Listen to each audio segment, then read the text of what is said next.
όνομα Κυρίου ευλογημένη και έως του αιώνος.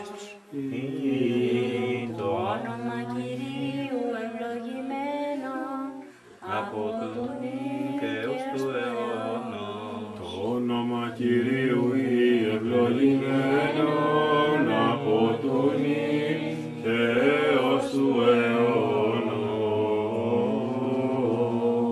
Κυρίου δεηθώμε. Ελέησον και ελέησον.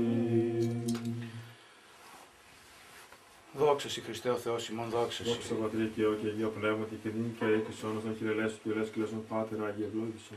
Χριστός ο αληθινός Θεός ημών, τες πρεσβείες Παναχάντου και Παναμομογίας αυτού, μητρός δυνάμει του τιμή και ζωπιού σταυρού, προστασίας των τιμίων επουρανίων δυνάμων σωμάτων και εσείς του τιμίων δόξου προφήτου προδρόμου και βόδου του Ιωάννου, των Αγίων δόξων και πενφήμων Αποστόλων, των Αγίων δόξων και Καλλινικών Μαρτυφόρου, πατρός ημών Λουκάρχη, επισκόπου Φεροπόλου του Θαυματουργού, των Αγίων και Δικαίων Θεοπατώρων Ιωακήμ και Άνης, του Οσίας η Παρθενομάρτυρος, Αναστασίας της Φαρμακολητρίας,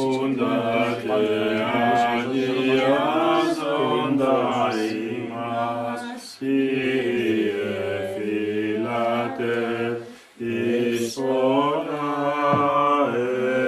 έτη. Διευχών των Αγίων Πατέρων ημών, Κύριε Ιησού Χριστέ ο Θεός ημών, ελέησον και σώσον ημάς.